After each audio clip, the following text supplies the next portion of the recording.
Hi, I'm Clarissa Mosley, psychologist, psychotherapist, doing a little bit more of a deep dive and psychoanalyzing the characters in Baby Reindeer. Now, I loved this show because it's claiming to be based on a true story, but I have to preface as I'm analyzing the characters portrayed in Baby Reindeer that I'm not making any diagnosis or casting any dispersions on the real people behind the characters. In the scene, when Donny has taken Martha out for coffee, they've had this really interesting back and forth negotiation of Martha trying to get Donny to be her boyfriend, believing that they're in a relationship.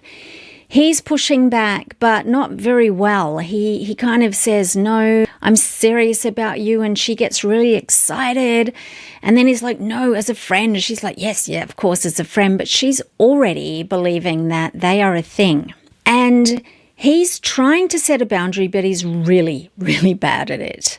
When he's talking to her about his career, you can tell that his own little narcissistic grandiosity, like we've all got elements of all of these personality types. Donny has to have a leak hole for this narcissistic co-shared fantasy to develop him because he's really enjoying the attention and he's fascinated by Martha. But we also know as the Netflix show Baby Reindeer goes along throughout the episodes that a lot of Donny's responses are emerging from his own previous traumatic relationship with Darrien because he's engaging, he's trying to make Martha know that he's not interested in her, yet he keeps being interested in her. He keeps using her to listen to him as a confidant about his career.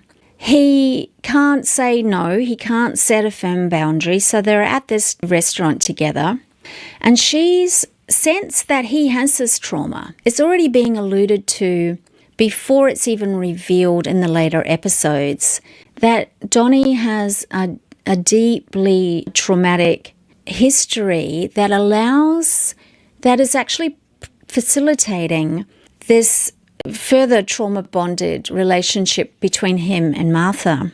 And because Martha is no fool, right? She's cunning and curious. She wants to know everything about Donny, and I'm going to talk about the zipper scene next. Like a wounding of some kind? Was that a woman? Heartbreak? But when she can't get the juicy, gory details of what's happened to Donny, because she knows something's happened, she can sense it, and I would hazard a guess that somebody can sense that there is a trauma in someone because they know trauma, or they know how to find people that have been traumatized and have this weakness. Martha's frustration that precipitates her erupting into the violent, rageful, completely different personality. She splits off from being this, looking like she's attuned, wanting to know Donny's who hurt you, into this violent, eruptive rage. So let me explain the psychodynamics of that. When Martha erupts at Donny and screams and bellows at him that she wants name, she's split off into a completely different persona. She's erupted into a violent rage. It looks a little bit like borderline personality where there's such an instability, but because she recovers herself so quickly that form of dysregulation isn't necessarily the case, because with borderline personality, you've got dysregulation that is difficult to recover from. Narcissists are a little bit colder in the sense that they can snap in and out of their nasty behavior and their nice behavior. Anyone who's been in a relationship with a narcissist will have observed this. Someone who is more in a borderline dysregulation will have difficulty recovering from their upset to stabilizing. Now, let's concede that just about any of us can do this. We can snap from having a bit of a beef with someone to being nice with someone. It's more demonstrated in that sort of narcissistic character type because the difference, the transition is so stark. And we see that in Martha. So she's lost the plot due to the frustration. Don't you dare! Now, the frustration is, I'm going to explain that developmentally as part of the narcissistic character and personality, narcissistic personality disorder formation. So in understanding narcissistic rage, what we've seen in Martha is that build-up of frustration. She wants to know names, and she can't get what she wants from him. So she's frustrated. Now, developmentally, a baby, a child, will go through this frustration and learning how to tolerate frustration as a part of regular development. We can all get frustrated, particularly in intimate relationships, because it's in intimate relationships where we feel that we want this connection and we almost want to demand sometimes that the other behave how we want to. But most of us have got this realistic appreciation that the other person has got their own wants, needs, desires, right to privacy, etc.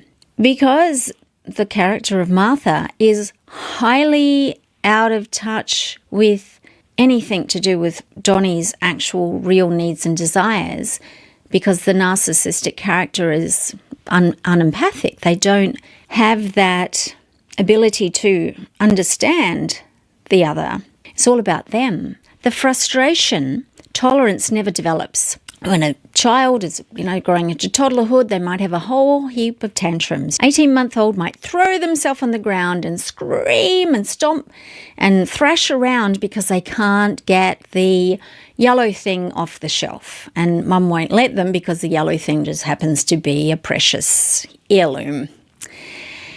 And the toddler has a tantrum, and that frustration over time and over the course of development, the person, the healthy individual, learns how to manage that. And we all have varying degrees of being able to manage and tolerate our own inner frustration from not getting what we want. Martha has not done that. As a narcissistic character who's disintegrating into a borderline behaviour, because narcissists go to borderline under extreme stress, she's erupted into this unholy rage where she has screamed and bellowed, displayed a completely split different personality, because in that moment she's actually split from Donny being the good object to Donny being the bad, frustrating object person. Bad reindeer. So hence her narcissistic rage in a violent, aggressive form is bursting out at the seams. Now we see later on, I believe it'll be in episode 5 or 6, where that narcissistic rage in the form of violent aggression really comes undone and really displays itself. But we'll get to that because I want to move forward to that special scene where Martha wants to literally climb inside Donny. I want to draw attention to the way that Donny is continually enabling, which I don't like the word, but he's trying to placate Martha by having this conversation with her. They're sort of snuggling up out the back of the theatre. She's done him a solid by laughing at his failing comedy. So he's kind of indebted to her. And this is an ongoing theme with Donny's struggling career and desire to make something of himself, to develop himself and also compensate for the trauma that he's been through. Because as we find out very soon in episode 3 or 4, Donny's been really brutally traumatized and he's really struggling with who he is as a person. His career is really struggling, particularly when we find out later about what's happened and how it happened. So what we don't know when we're watching this scene in episode 1 towards the end is that Donny is, I believe, entering into a repetition compulsion behaviour with Martha. So they're already entwined in this shared fantasy, this narcissistically engaged relationship where Donny is profiting from the attention that Martha's giving him, meanwhile knowing that it's a lie and that he's playing along, but also a part of him kind of enjoying it because, goodness, he's getting all of this attention. Martha clearly is projecting all of her obsessional desires onto him as the love object of her narcissistic fantasy. But I think there's a few more complexities in Martha's. I think there's a few more complexities in Martha's character beyond simple narcissistic personality disorder, although that's certainly present as far as I can see. Not a diagnosis. But what's happened in the scene where they're snuggling up out the back is that Donny's feeling indebted to Martha because she's actually supported his career by being in the audience and providing comedic material for his show to get it back on its feet. So again, he doesn't have this opportunity to tell her to just go away. So they're at the back snuggling, and while he's feeling weirded out, he's doing this fawning behaviour, this tend and befriend behaviour that is really common in people pleasers, but also people that have been abused in some way, enabling this character Martha to continue to engage in this fantasy ideal of him. Martha's leaning in, hugging him, and as uncomfortable as he is, he's not unpeeling her. So where this becomes a repetition compulsion. What's a repetition compulsion? It's a Freudian term, but it really describes the potential for someone who has been traumatized to repeat that trauma, to ongoingly engage in interactions or situations or relationships where the trauma is actually often reenacted. We can understand repetition compulsion as simply the compulsion to repeat, that when something good has happened, we'll have more likelihood of repeating it.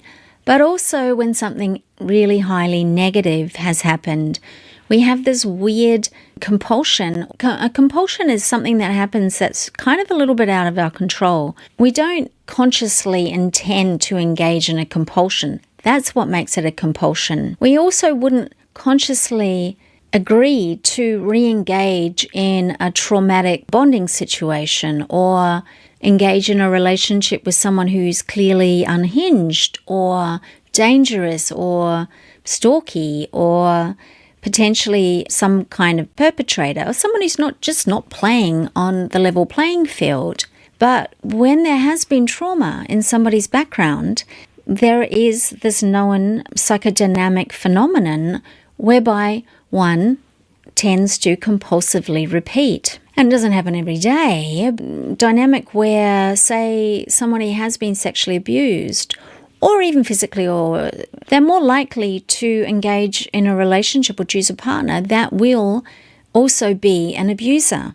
And this can be to do with blind spots, because we don't see the material that we've tried to push out of our unconsciousness.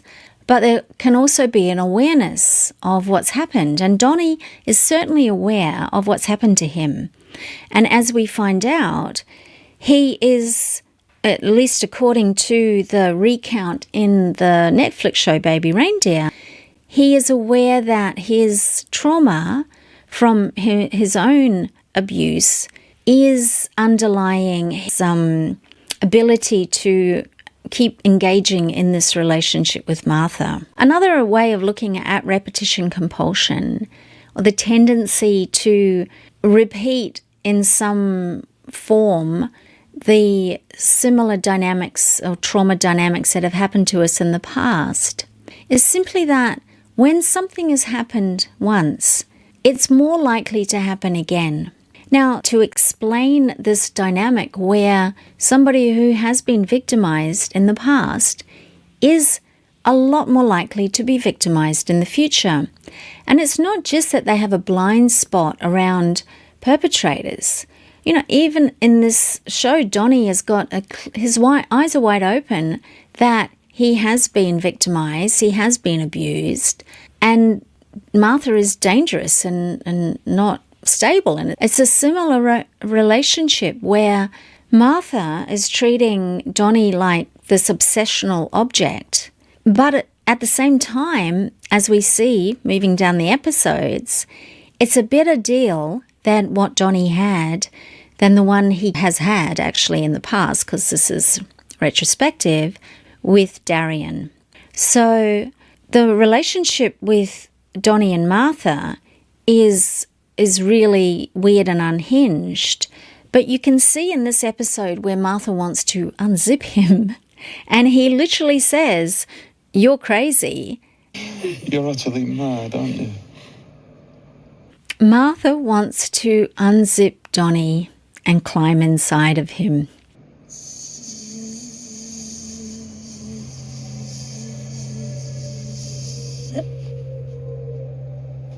Touching, isn't it? But it does demonstrate the desire of the Martha character to completely enmesh herself, to be fully confluent with Donny.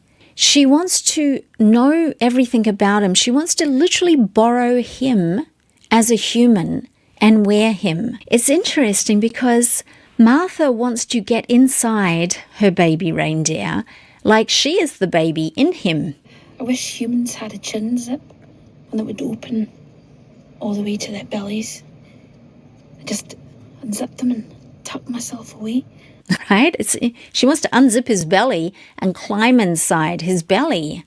Effectively, this wanting to unzip it and get inside of him on behalf of Martha is demonstrating her desire to engulf him. You know, it's a literal possession. She actually wants to take him over, to own him. The obsession is so great that she wants to be in him. This is her fantasy, that she is part of him. And the sad part, as we find out when we understand better why Donny is so confused and destabilized and ripe for this kind of relationship, is that he has also been, okay, trigger warning, he's also had his previous perpetrator want to be inside him without his permission. So Martha's obsessive desire to possess Donny, literally like he's the host and she's inside him, it's kind of parasitic, right? That she wants to be that way. But what is most tragic is that now in this scene in particular and overall, Donny's being treated in a similar way, but with a little bit more tenderness to the previous abusive relationship that he was in with Darrien.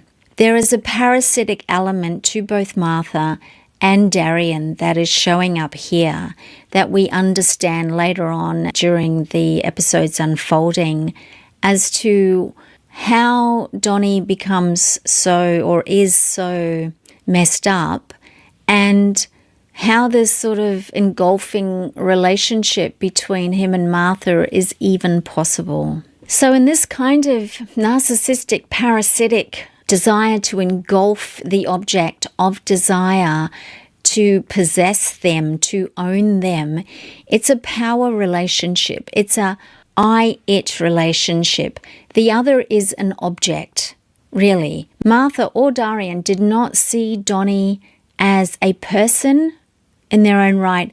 They saw him as a thing that they could get something out of, that they could penetrate without his full permissions.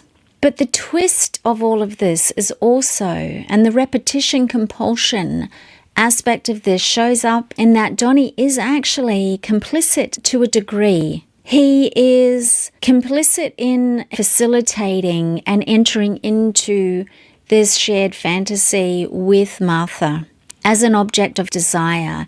He's profiting from the attention, and he's just profited from Martha showing up at his comedy show and making it work for him. So he's getting this really pithy kickback, but It's a kickback that's good enough for him because his self-esteem and his self-worth is so low, and he openly admits that. Now, I don't think this is really too out of the ordinary in many dysfunctional relationships or parasitic forms of relationship.